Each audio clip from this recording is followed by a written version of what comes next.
We're going to try to wrap up this covalent bond model chapter with the key topic here of electronegativity.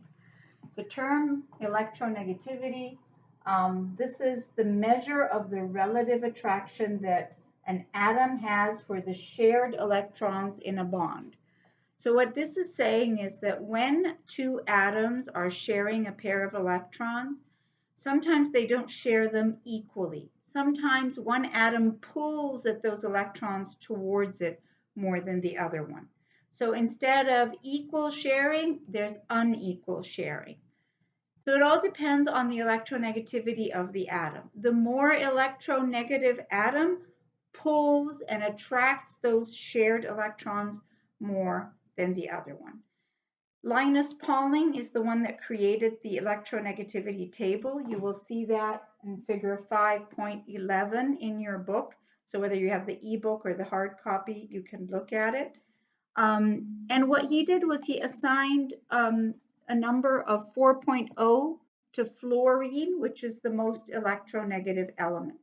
If you look at your periodic table, you'll notice that, well, the noble gases aren't going to be sharing electrons in general, except there are some exceptions in a higher level class. But right now, octet rule, they're already complete. They don't want to share.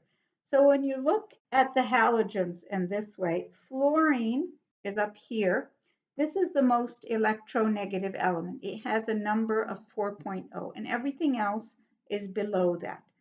So the rule is the electronegativity of elements increases as you go across a period, and it increases as you go up a group. So you'll see there's an increase as you go up a group and an increase as you go across a period. So fluorine over here has an electronegativity of 4.0, which is the highest electronegativity. If you look at the chart, figure or 5.11, 511, the figure, rubidium, which is way down here, rubidium has an electronegativity of 0.8. Okay, there are no units, that's just a number, okay? So if you have, for example, a bond between oxygen and fluorine, well, if you look at the chart, oxygen has an electronegativity of 3.5, and fluorine has an electronegativity of 4. So this bond between oxygen and fluorine, the electrons are not hanging out around the oxygen as the same amount as the fluorine. The fluorine is pulling at the electrons towards it, making this side of the molecule partially negative, this side of the molecule partially positive. Now, if you have a fluorine with another fluorine, or an oxygen with another oxygen, they share equally because they have equal electronegativity. This is 4.0, this is 4.0. Or if you have a hydrogen with another hydrogen. Hydrogen, I think, if I'm not mistaken, is 2.1. Yep, 2.1, 2.1. They share equally. But if you have a hydrogen with a fluorine, fluorine is 4.0 and hydrogen is 2.1. Obviously, the fluorine is going to pull at the electrons in this bond more. So the electrons are going to hang out around fluorine more, making this side of the molecule partially negative, this side partially positive. This delta means partial. It's not a number 8 or anything. It's just a partial sign. So what if you don't have the numbers in front of you? What are you going to do? Well, you look at the table. Remember how I said, as you go up a group, electronegativity increases. As you go across a period, it also increases. So let's say I have, without having the numbers in front of me, I have a bond between carbon and oxygen. Okay, so I look and I see carbon is to the left of oxygen. Remember, we said we increase as you go across a period. So that means oxygen is more electronegative than carbon. Goes in this direction, partial negative, partial positive.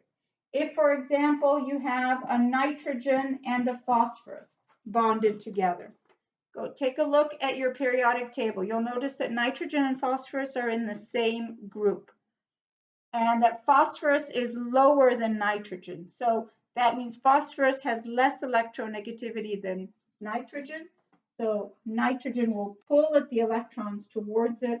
This is partial negative, this is partial positive. And if you look up the numbers, you will see that oxygen has a higher numbered electronegativity than carbon.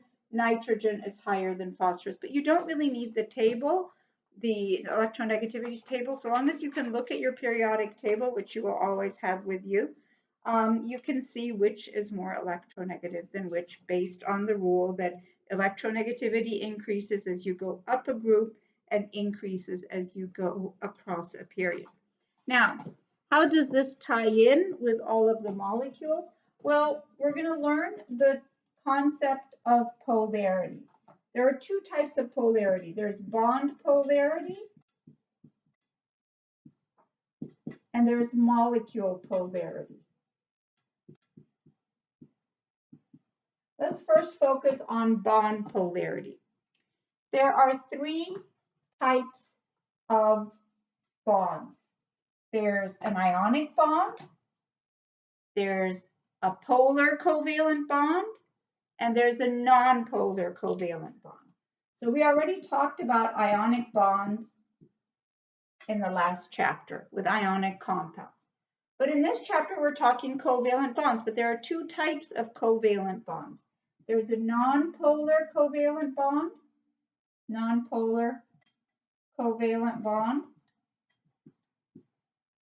and there's a polar covalent bond. Okay, if the electronegativity difference between the two atoms involved in the covalent bond is 0, it is a true nonpolar covalent bond. So there's no electronegativity difference, true nonpolar covalent. If the electronegativity difference is like 0.1, 0.2, 0.3, then sometimes they call it close to being nonpolar. But true nonpolar, 0 electronegativity difference. Now, for a polar covalent bond, that's so long as there is a difference in electronegativities.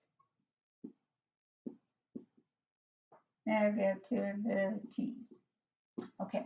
If there's a huge difference in electronegativities and one atom is pulling at the electrons so much, there's going to be an actual transfer, and then it becomes an ionic bond. So huge difference in electronegativities, like more than 1.9 or something, then we've really switched into ionic bond territory. But anywhere between, 0.1, 0.2, and all the way up to maybe 1.8 or so, this is called a polar covalent bond. So if you take a look at the scenario we had earlier, nitrogen and phosphorus. If we look up the numbers, phosphorus has an electronegativity of 2.1, nitrogen is 3.0, 3.0 and 2.1. The difference is 0.9. This would be a polar covalent bond.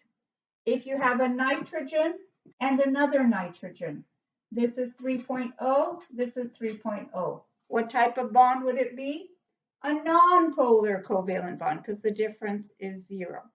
If you have a sodium and a chlorine, immediately you should recognize that this is an ionic bond. Why?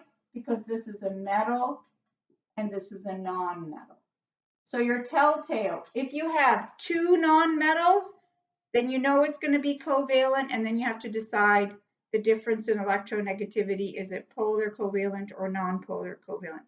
The bigger the difference in electronegativity, the more polar covalent it is. If it's a huge difference in electronegativity, like I said, then the electrons actually get transferred, and then it's usually, that's the case with a metal and a nonmetal, and you end up with an ionic bond. So if we just quickly look at the table, sodium is 0.9 and chlorine is 3. So this is 0.9 and this is 3. the difference is huge. The difference is 2.1. Very big electronegativity difference, definitely an ionic bond. Okay, so that does it for bond polarity. We'll then get into molecule polarity. So we're going to have to look at our molecules and determine, is the molecule polar or is it nonpolar? Why is that important? Because later on, as we continue on in chemistry, we find that polar molecules dissolve in polar solvents, nonpolar molecules dissolve in nonpolar solvents. If you're a drug manufacturer and you have your drug dissolve in your blood, blood is mainly water, water is polar, you better have the drug as a polar drug, not a nonpolar drug. So polarity is an important concept, and molecule polarity, we're going to get into that in the next video.